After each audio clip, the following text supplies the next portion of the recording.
গভীর জঙ্গলে বাস করত এক লোভী শিয়াল। সে বনের সবচেয়ে অন্যান্য প্রাণীদের চেয়ে নিজেকে অনেক চালাক ভাবত।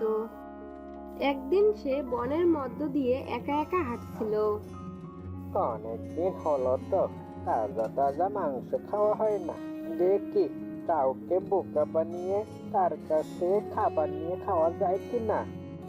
শিয়াল হাঁটতে হাঁটতে সামনে দেখা পেল একটি টুনটুনি পাখি।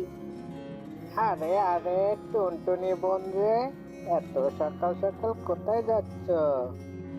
কোথায় আর যাবো শিয়াল ভাই, বাসার বাচ্চাগুলো একা আছে, আমি যাচ্ছি বাচ্চাদের জন্য খাবার জোগাড় করতে। ওহো, কি যে ভালো হলো, টুনটুনি ছানারা বাসায় একাই একাই আছে। দেখি টুনটুনিকে একটু বোকা বানানো যায় কিনা। ও আচ্ছা, যাও যাও তাড়াতাড়ি খাবার নিয়ে এসো কিন্তু। আর না হলে তোমার বাচ্চাগুলো খাবার না খেলে মরে যাবে। হ্যাঁ শিয়াল ভাইয়া, ঠিকই বলেছ। আচ্ছা এখন আসি আমি। আচ্ছা যাও তাহলে, আমি একটু খুবই ব্যস্ত আছি, সামনে আমার কাজ আছে। শিয়াল এ বলে টুনটুনির বাসার কাছে যায়।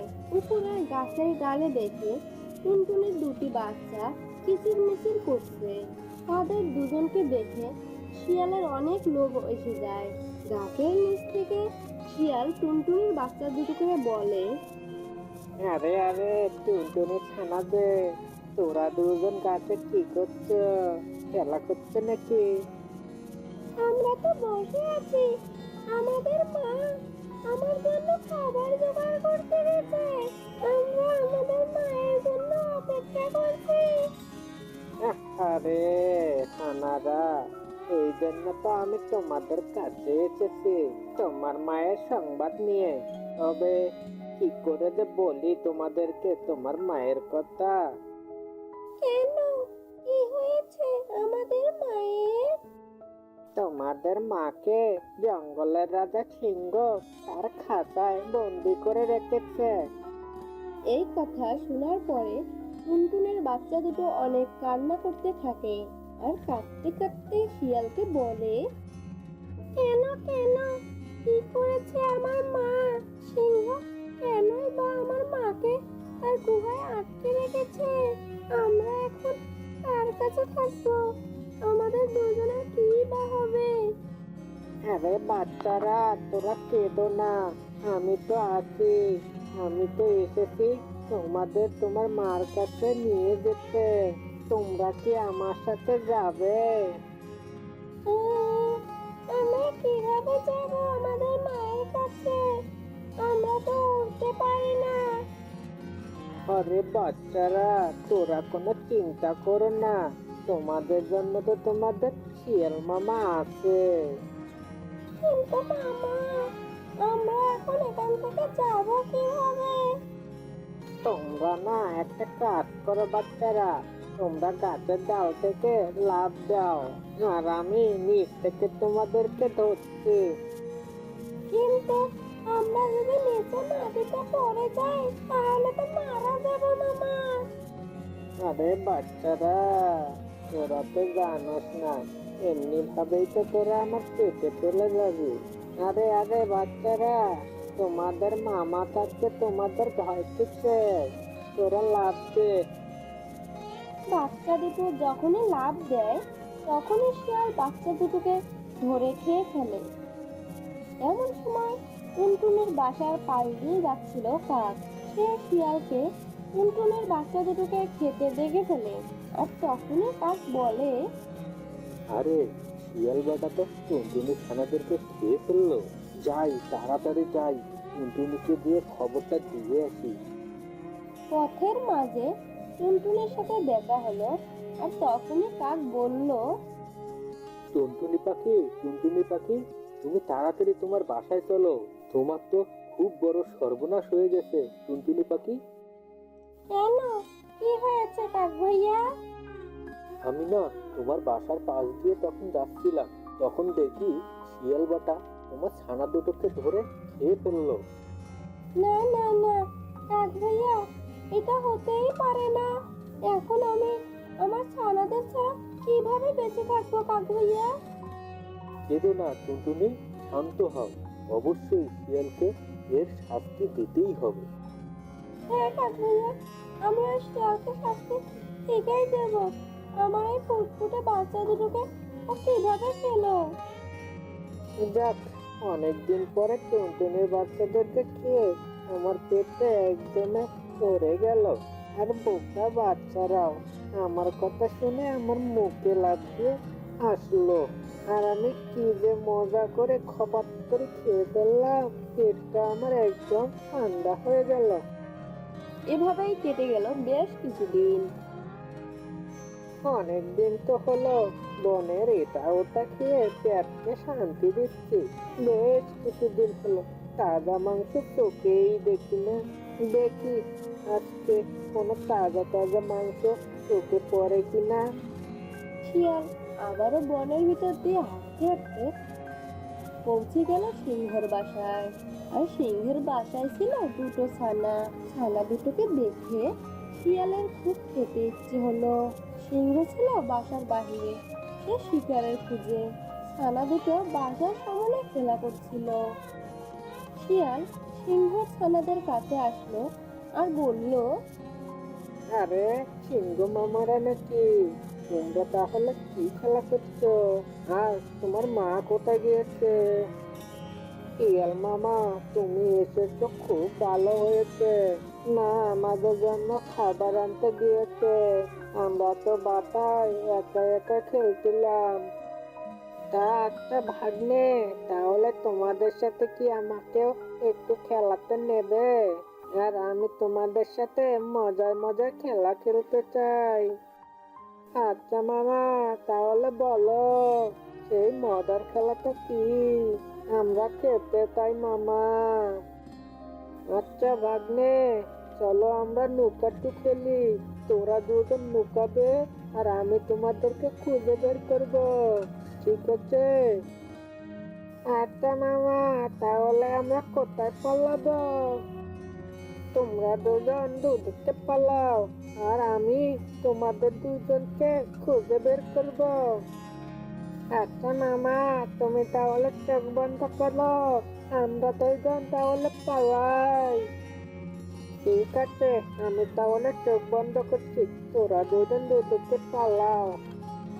এই বলে সিংহছানা দুটো দুদিকে পালালো। আর এদিকে শিয়াল চোখ বন্ধ করে এবার মনে হচ্ছে দুটি ছানা দুদিকে লুকাচ্ছে। এবার যে মজা করে খেতে হবে। এখনই যাই, গিয়ে ঘপাঘপ খেয়ে ফেলে। শিয়াল আস্তে আস্তে গাছের পিছনে লুকিয়ে থাকার সিংহের বাচ্চার কাছে গেল আর গিয়ে বলল, এই যে ভাগ্নে, তোমাকে তো আমি দেখে ফেলেছি। এবার যে তোমাকে আমি খেয়ে ফেলবো। এই যে মামা, তুমি কি বলতো? তুমি আমাকে খাবে কেন? মা আপলে কিন্তু বলে দেব আর বলবো শিয়াল মামা আমাকে ভয় দেখাচ্ছে। আরে ভাগ্নে, ভয় না, সত্যি তোকে আমি এখন চিবিয়ে খাবো। আগে তো বাঁচো, তারপর তুমি তোমার মাকে বলিও। শিয়াল এই বলে সিংহের বাচ্চাকে আস্ত গিলে খেল। এবার গেল সিংহের দ্বিতীয় বাচ্চার কাছে। এই যে ভাগ্নে, তোমাকে তো ধরে ফেলেছি। এবার যে আমি তোমাকে খেয়ে ফেলবো। এ কি মামা, তুমি কি বলছো? তুমি আমাকে খাবে কেন?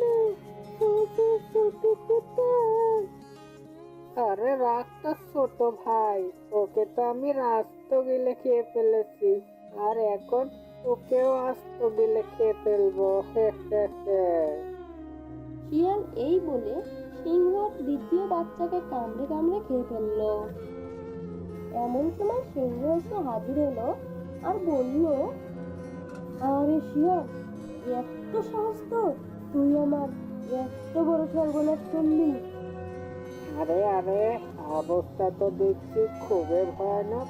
যাই, অবস্থা দেখে একটু ব্যবস্থা নেই।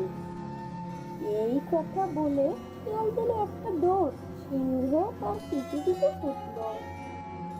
শিয়াল একসময় ক্লান্ত হয়ে ঝোপের আড়ালে লুকিয়ে পড়ে। আর এদিকে টুনটুনিও তার প্রতিশোধ নেওয়া একটি সুযোগ খুঁজছিল। আর এদিকে সুযোগটাকে পেয়ে গেল। সিংহরানী, এই যে বেটা শিয়াল ঝোপের আড়ালে লুকিয়ে আছে। টুনটুনির এই কথা শুনে শিয়াল ঝোপের আড়াল থেকে বেরিয়ে দৌড় দিল। না বাবা, আর তো দৌড়াতে পারছি না, আমার জীবন তো বেরিয়ে যাচ্ছে। আর কি দুধ খেতে সিংহের বাচ্চা দুটোকে খেতে গেলাম, তা না হলে আমার আর এই অবস্থা হতো না। দৌড়াতে দৌড়াতে শিয়াল একদম ক্লান্ত হয়ে যায়। আর সে তখন মাটিতে পড়ে যায়। আর তখনই সিংহ শিয়ালের পিছনে গিয়ে হামলা দেয় আর গলায় কামড় বসিয়ে দেয়। আর গলায় কামড় বসিয়ে দিয়ে ঘর থেকে মাথাটা আলাদা করে দেয়। আর তখন শিয়ালের মৃত্যু হয়। গভীর এক জঙ্গল, সেই জঙ্গলে বাস করত হাঁস, মুরগি ও অন্যান্য প্রাণী। এদের মধ্যে বাস করত এক পাজি শিয়াল। সে ছিল অনেক দুষ্ট প্রকৃতির। সে একে একে বনের সব হাঁস মুরগি খেয়ে একবারে সাবার করে দিত। একে একে খাবার আর প্রতিদিন খেতে ভালো লাগে না, এবারে অন্য খাবারের খোঁজে বের হতে হবে। একই খাবার আর কতই খাবো। এই কথা বলে শিয়াল ভাবতে লাগলো সে কিভাবে অন্য খাবারের খোঁজ করবে। কোথাও কোনো খাবারের সন্ধানেই পাচ্ছি না, কি যে করি এখন। নতুন খাবার কই যে পাই, যেভাবেই হোক নতুন খাবারের সন্ধান করতেই হবে আমাকে। এভাবে তো আর চলে না, একই খাবার খাইতে খাইতে জীবনটা একে তেজপাতা। যাই দেখি আজ কি শিকার করতে পারি। এই বলে শিয়াল চলল খাবারের খোঁজে।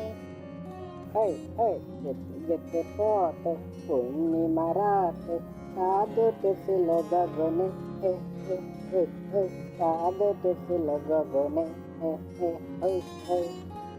যেতে যেতে শিয়াল দেখলো একটি হাঁস নদীতে ডুবে ডুবে মাছ ধরছে ও মুরগি উপর থেকে মাছ খাচ্ছে।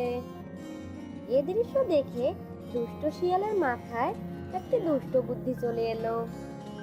আরে, আমি তো প্রতিদিন হাঁস মুরগি আরো কত ধরনের খাবার খেয়েছি, আজ আর আমি কোনো হাঁস মুরগি খাবো না। আর এদেরকে দিয়ে আমি মাছ শিকার করে নেব। আর কি যে মজা করে মাছ খাবো, কতদিন থেকে মাছ খাই না। যেভাবেই হোক মাছ আমাকে খেতেই হবে। কিরে ঝন্টু আর মন্টু, কি সুন্দর আরামে তো তোরা মাছ খাওয়া হচ্ছে, তাই না? তোরা তো অনেক মাছ খেয়েছিস। এবারটা আমি তোদের ধার মোটকে খেয়ে ফেলবো। শিয়াল মামা, আমাদেরকে মেরো না, আমাদেরকে ছেড়ে দাও। ওদেরকে আমি থাকতে পারি, তবে আমার যে একটা শর্ত আছে, সেই শর্ত মানলে ওদেরকে আমি ছেড়ে দেব। কি শর্ত শিয়াল মামা? আমরা তোমার সব শর্তে রাজি আছি, তবে শোনো, আমি জীবনে অনেক মাংস খেয়েছি, মাংস খেতে খেতে আমি অনেক বিরক্ত হয়েছি। তাই আমি অন্য কোনো খাবার খাবো। তো শিয়াল মামা, আমরা তোমার জন্য কি করতে পারি? তোমরা আমার জন্য অনেক কিছু করতে পারো, তবে শোন, তোমরা দুজনই আমার জন্য প্রতিদিন মাছ শিকার করে নিয়ে আমার বাসায় দিয়ে আসবে। আর আমি ঠিক করেছি এখন থেকে মাছ খাবো। আর আমি তো নদীতে নামতেও পারি না, মাছ শিকার করবো কিভাবে? তাই তোমরা আমার জন্য প্রতিদিন মাছ শিকার করে আমার বাসায় দিয়ে আসবে। আর না হলে তোদের ঘাড় মোটকে চিবিয়ে খেয়ে ফেলবো। এটা তো হলো আমাদের জন্য সামান্য কাজ, আপনি কোনো চিন্তা করবেন না শিয়াল ভাই। আপনি নিশ্চিন্তে বাসায় চলে যান, আর আমরা আপনার জন্য মাছ ধরে বাসায় পৌঁছে দিয়ে আসবো। ঠিক আছে, তবে শোন, কোনো রকম চালাকি কিন্তু করবি না। এই কথা বলে শিয়াল চলল গুহার দিকে। শিয়াল মামা, বাসায় আসো। এই দেখো, তোমার জন্য আমরা কি সুন্দর সুন্দর মাছ ধরে এনেছি।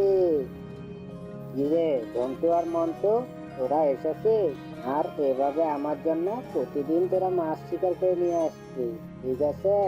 নইলে তোদের ঘাড় মরতে কিন্তু আমি চিবিয়ে খেয়ে ফেলবো, বুঝতে পারছো? শিয়াল ভাইয়া, আপনি কোনো চিন্তা করবেন না, আপনার জন্য আমরা প্রতিদিন মাছ শিকার করে দিয়ে যাব। তাহলে শিয়াল ভাইয়া, আজকের জন্য আমরা আসি। কি সুন্দর তাজা তাজা মাছ! আজকে আমি মাছ একদম মজা করে খাবো। হো হো। আজ যে আমার কি আনন্দ লাগছে! খাইবো আমি মনে সুখে, মাছে মাছে গিলি। ও ও, কি যে মজা লাগছে আমার! ওই ওই। এভাবেই হাঁস মুরগিকে ভয় দেখিয়ে শিয়াল খাবার জোগাড় করে নিত। এতগুলো মাছ খেতে খেতে তো আর পাচ্ছি না, যাই এগুলো মাছ লুকিয়ে রাখি, সকালে উঠে খাওয়া যাবে। কিরে মন্টু, শিয়াল মামা তো দেখছি আজকাল অনেক চিয়ানা হয়ে গেছে। খাবার হারানোর ভয়ে আজকাল দেখি খাবার লুকিয়ে রাখে। বুঝলো ঝন্টু, শিয়াল মামা কি চালাক, তার চেয়ে যে আমরা বেশি চালাক সেটা তো শিয়াল মামা বুঝতেই পারে না। আমরা দুজন এত কষ্ট করে খাবার জোগাড় করে আনি, আর শিয়াল মামা বসে বসে খায়, তা আমাদেরকেও একটু ভাগ দেয় না। চল মন্টু, শিয়াল মামা লুকিয়ে রাখা মাছগুলো আমরা দুজন আজকে রাতে সাবার করে দেব, কি বলিস? চল আমরা এখন কেটে পড়ি, না হয় আমাদের কথা কেউ শুনে নেবে। চল চলে যাই, আজ রাত হতেই আমরা দুজন এসে মাছগুলো চুরি করে নিয়ে যাব। বুঝলে তো, অনেক রাত হয়েছে, মনে হচ্ছে শিয়াল মামা মনে হয় নাক ডেকে ডেকে ঘুমাচ্ছে। চল এখন শিয়াল মামার খাবারগুলো চুরি করে নেই, চল তাড়াতাড়ি চল।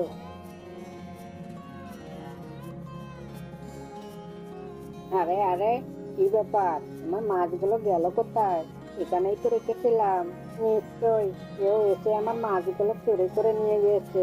কোন বেটার এত বড় সাহস আমার মাছগুলো চুরি করে নিয়ে যায়? ওই বেটার চোরকে যদি আমি ধরতে পারি, উল্টো করে নড়তে চিড়িয়ে চিড়িয়ে খাবো। আরে শিয়াল মামা, এত সকাল সকাল আপনি এত চিল্লা চিল্লি করতেছেন কেন? কি হয়েছে? তোরা আর বলিস না, কাল যে আমাকে তোরা মাছ শিকার করে এনে দিলি, কোন হতচারা বেটা চোর জানি আমার মাছগুলো চুরি করে নিয়ে গেছে। এ কি বলছো শিয়াল মামা? তোমার জন্য আমরা এত কষ্ট করে মাছ শিকার করে এনে দিলাম, আছি না কেউ চুরি করে নিয়ে খেয়ে নিল। আমার মনে হয় শিয়াল মামা, আপনি ঘুমের মাঝে মাছগুলো খেয়ে নিয়েছেন, আর এখন আপনার ঘুম ভাঙার পর তা মনেই নেই মনে হচ্ছে। এত কথা আমি শুনতে চাই না, আমার অনেক খিদা লেগেছে। যা, তোরা এখনই যা, তাড়াতাড়ি আমার জন্য শিকার করে নিয়ে আয়, নইলে তোদেরকে চিড়িয়ে চিড়ে খেয়ে ফেলবো।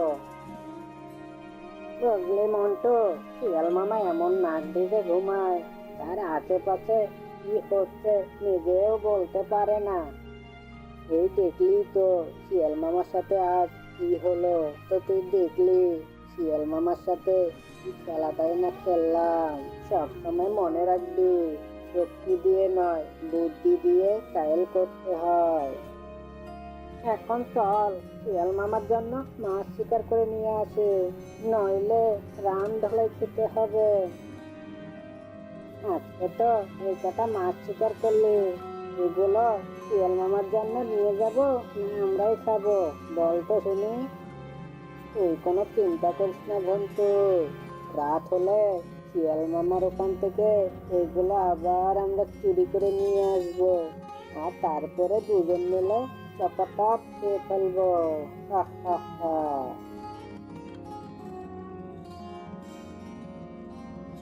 এবার ঘন্টু আর মন্টু, এত মাছ তোরা কোথায় পেলি? নাকি চুরি টুরি করে নিয়ে আসলি আবার? ওই ওই বেটা, আমরা কোথা থেকে মাছ নিয়ে এলাম তোকে বলতে হবে নাকি? কার থেকে কার কাটতে স্যার, তোরা আমাকে মারলে তোদেরকে আমি দেখে নেব। পাশের জঙ্গলের বাঘ মামার এখানে যে পিৎজাটা খেলাম, এখনো মুখে লাগিয়ে আছে। ইস, কি যে স্বাদ! ইস, আজ আমার খাবারের ধুম পড়েছে। জন্টু আর মন্টু মনে হয় খাবারগুলো আমার জন্য রেখে গিয়েছে। যাক, এগুলো আজ আমি আর খাবো না। এগুলো ভালো করে লুকিয়ে রাখি, সকালে ব্রেকফাস্ট করা যাবে। চল মন্টু, শিয়াল মামা মনে হচ্ছে ঘুমিয়ে পড়েছে। এটাই আমাদের কাছে উত্তম সুযোগ। ও আচ্ছা, তাহলে এই ব্যাপার। তোরাই মাছ ধরে নিয়ে এসে শিয়াল মামারে দেশ, আবার তোরাই রাতে চুরি করে নিয়ে যাস। সকাল হলেই বসতে পারবি, কত ধানে কত চাল। আরে আরে, কি ব্যাপার? আজও আমার মাছ চুরি করে নিয়ে গেছে। এই কোন বেটা আমার মাছ চুরি করে নিয়ে যায়? একে যদি আমি ধরতে পারি, তাকে আমি হালুয়া বানিয়ে খেয়ে ফেলবো। তোর বেটা, তোর যদি সাহস থাকে একবার আমার সামনে এসে দেখ। ও, তাহলে তুই বেটা আমার মাছ চুরি করে খেয়েছিস? না শিয়াল মামা, আমি তোমার মাছ চুরি করে খাইনি। শিয়াল মামা, আমি সব জানি। তোমার মাছকে চুরি করে নিয়ে যায়। কি বলিস? তুই জানিস কোন বেটা আমার মাছ চুরি করে নিয়ে যায়? একবার বল। ওই জন্টু আর মন্টু তোমাকে মাছ দিয়ে যায় না, সেই বেটায় রাতে এসে চুরি করে নিয়ে যায় মাছ, আর তুমি একটুও টের পাও না। ও, কি বলিস তুই? তাহলে ওই বেটা হাঁস আর মুরগি চুরি করে নিয়ে যায়? ওই বেটাদেরকে আজকে আমি শিক্ষা দিয়েই ছাড়বো। চল মন্টু, এই মাছগুলোকে আমরা গ্রিল বানিয়ে খাই আর ডিজে পার্টি করি। তবে রে বেটা, তোদের আজকে শেষ দিন আমার কাছে। তোরা আমার মাছ চুরি করে খেয়েছিস। তোদের এত বড় সাহস, তোরা আমাকে মাছ এনে দিয়ে তোরাই আবার চুরি করে নেস। আজ তোদেরকে আমার হাত থেকে কেউ বাঁচাতে পারবে না। তোদেরকে আমি চিকেন বিরিয়ানি বানিয়ে খেয়ে ফেলবো।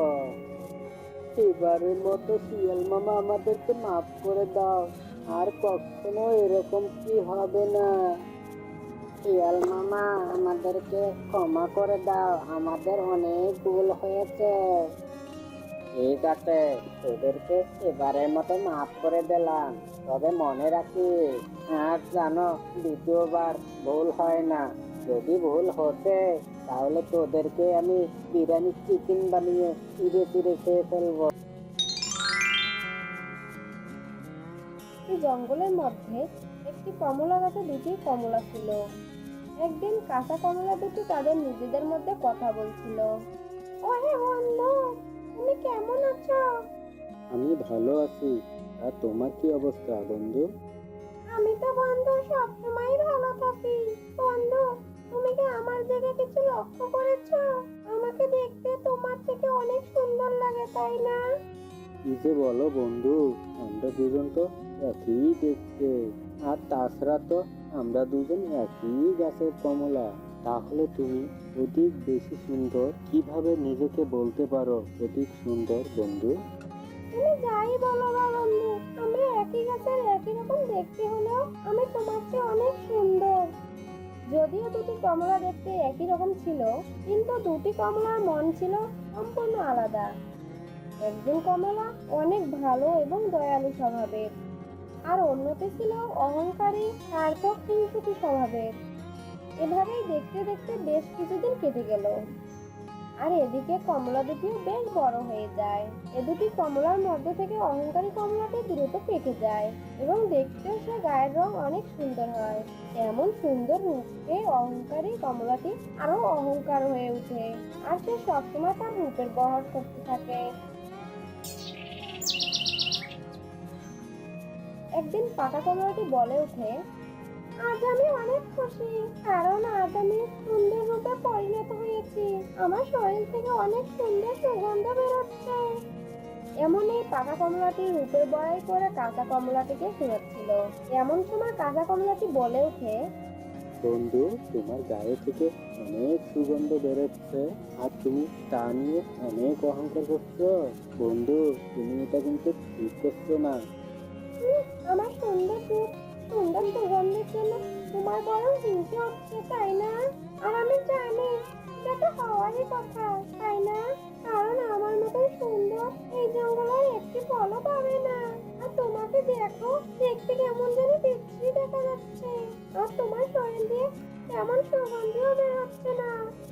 বন্ধু, তুমি এমন অহংকার করছো কেন? আমরা তো একই গাছের কমলা। তোমার না হয় গায়ের রংটা আগেই পাল্টে গেছে, কয়েকদিন পর তো আমারও গায়ের রংটা পাল্টে যাবে। তাই বলে কি বন্ধু তুমি আমার কাছে অহংকার করবে? দেখ কাঁচা কমলা, তুই মোটেও আমাকে বন্ধু বলবি না। তোর চেহারা দেখ আর আমার চেহারা দেখ। আমাকে নিয়ে সবাই কত প্রশংসা করবে, আর তোকে দেখে সবাই মুখ ফিরিয়ে নিবে। আর আমার এমন রূপ দেখে তোর খুব অহংকার হচ্ছে, তাই না রে? এভাবে বলছো কেন? আমি আমাকে নিয়ে কখনোই অহংকার করি না। আমি তো শুধু তোমাকে বলছি, তুমি যে অহংকার করছো এটা করা একদমই ঠিক না কিন্তু।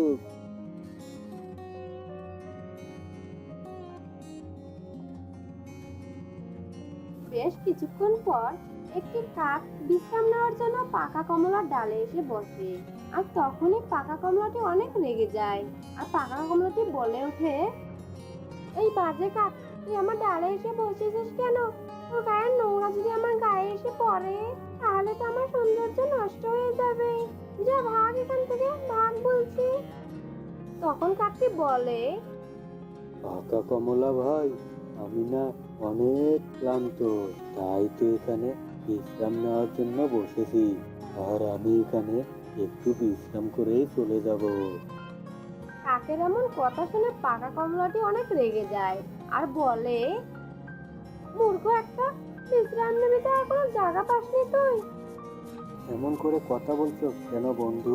কাক ভাই তো আমাদের কোনো ক্ষতি করছে না, শুধুমাত্র তো একটু বিশ্রাম নেওয়ার জন্যই বসেছে। চুপ কর গাধা, আমি তোকে বলেছি না তুই আমাকে একদম বন্ধু বলবি না।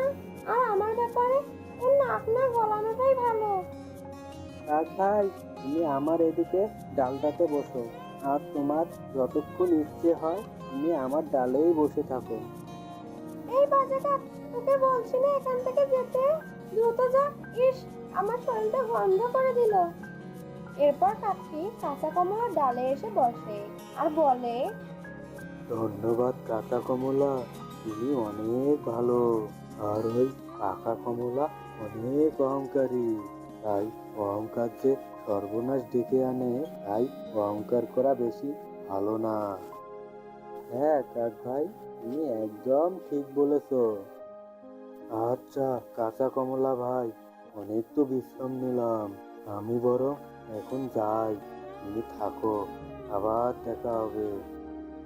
এমনটি বলে কাকটি সেখান থেকে উড়ে চলে যায়। একদিন ছাগলছানা একটি কাঁদতে কাঁদতে ওই কমলা গাছের নিচে এসে দাঁড়ায়। আর সেখানে দাঁড়িয়ে ছাগলছানাটি অনেক কান্না করতে থাকে। ছাগলছানাটির এমন কান্না দেখে পাকা কমলাটি অনেক রেগে যায় আর বলে, এই ছানা, তুই এখানে কেন কান্না করছিস? তোর কান্নার দরকার হলে অন্য কোথাও গিয়ে কান্না কর।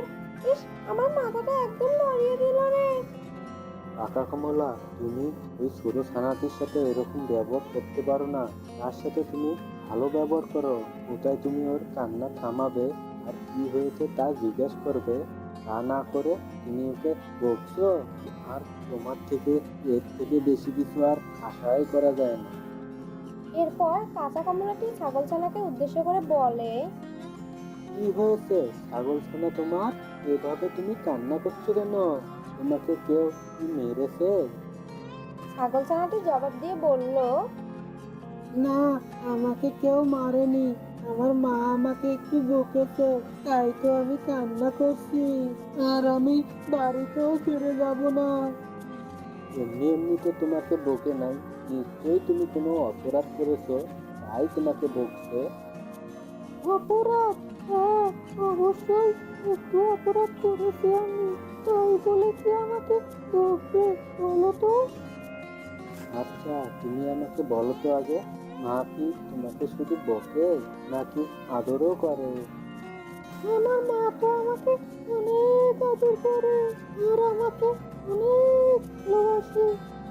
দেখেছো, তোমার মা তোমাকে তো ভালোবাসে, আর তুমি কি না তোমার মাকে কষ্ট দিয়ে এখানে চলে এসেছো? আচ্ছা বলো, তুমি যদি এভাবে বাড়ি ছেড়ে চলে যাও তাহলে কি তুমি অন্য কোথাও গিয়ে তোমার এরকম মায়ের মতন কি ভালোবাসা আদর স্নেহ পাবে? বলো। কাঁচা কমলাটির এমন কথা শুনে ছাগলছানাটি কান্না থামিয়ে বলে, সত্যি তো, আমার মায়ের মতন কি আমাকে তো কেউ ভালোবাসবে না, এমন করে তো কখনোই ভেবে দেখিনি। এখন তো তুমি ভেবেছো, এখন তুমি একটা কাজ করো, তুমি তোমার মায়ের কাছে ফিরে চলে যাও। হয়তো এতক্ষণে তোমার মা তোমাকে অনেক খুঁজে বেড়াচ্ছে।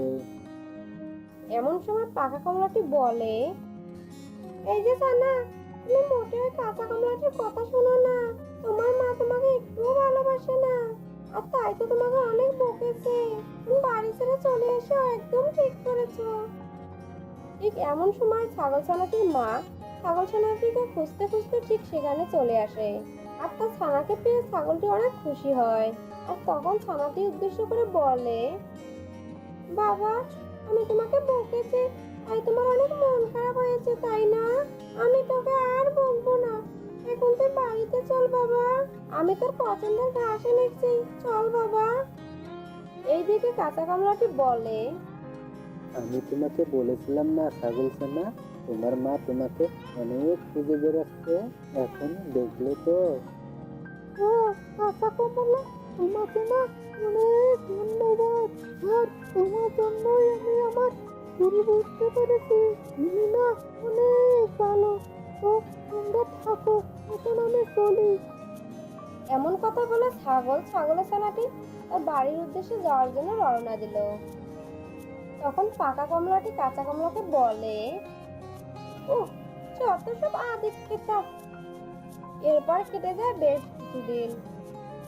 আর এদিকে কাঁচা কমলাটি পেকে অনেক সুন্দর হয়ে যায়, আর ওদিকে অহংকারী কমলাটি শুকিয়ে অনেক বিশ্রী হয়ে যায়, আর তার শরীরটা পোকামাকড়ের বাসস্থান হয়ে যায়।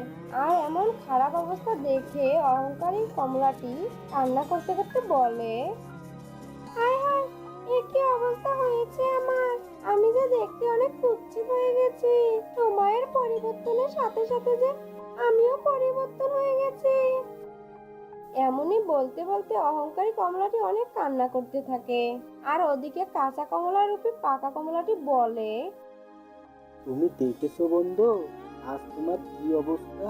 এক সময় তুমি তোমার রূপ নিয়ে কত না অহংকার করতে, আর এখন দেখেছো তোমার শরীরের কি অবস্থা হয়েছে।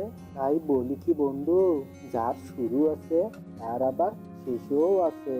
আজকে তুমি আমাকে যেমন দেখছো, কালকে আমি এমন আর থাকবো না, আর এটাই হলো স্বাভাবিক।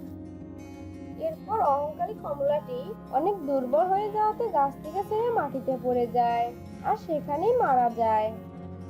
তো বন্ধুরা, আমরা আজকে এই গল্পটি থেকে অনেক কিছু শিখেছি যে রূপ থাকলেই রূপের অহংকার করতে নেই, কারো উপকার করতে না পারলেও কারো ক্ষতি করতে নেই, আর যার শুরু আছে তার একদিন শেষ হবেই।